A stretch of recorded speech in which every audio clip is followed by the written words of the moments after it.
যারা নেটে আমাদের বিরুদ্ধে দিন রাত লিখছে, কোট করে ছোট ছোট বাক্যগুলি লিখে জাতির সামনে পেশ করছে, আমি তাদের নাম নিনে আমি তাদেরকে মনে করি এরা ইতর শ্রেণীর মানুষ।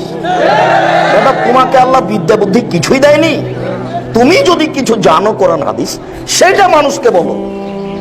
তুমি একটা বক্তব্যের দু একটা বাক্য নিয়ে জাতির সামনে পেশ করো, তুমি কি আসলে মানুষ না তুমি পশু প্রাণী?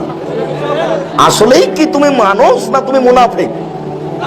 তুমি ইতর শ্রেণীর মানুষ, তুমি নোংরা শ্রেণীর মানুষ, তুমি থার্ড পার্সন মানুষ, তুমি বেশরমা মানুষ, তুমি বেহায়া মানুষ, তুমি জ্ঞানহীন মুক্ত মানুষ। আল্লাহ তোমাকে বোধোদয় দেয়নি, তোমাকে আল্লাহ বিদ্যা দেয়নি, তোমাকে আল্লাহ বুদ্ধিও দেয়নি।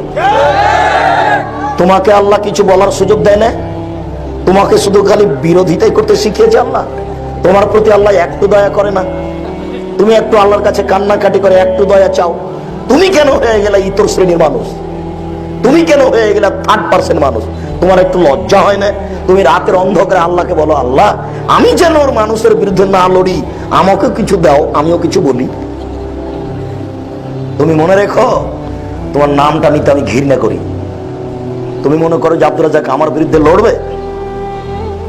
কত মানুষ আমাকে বলেছে আমি তোমার নাম নিনে, এবং তোমার মতো যত নিম্ন শ্রেণীর মানুষ আছে তাদের নাম আমি নিব না, ভবিষ্যতে নিব না।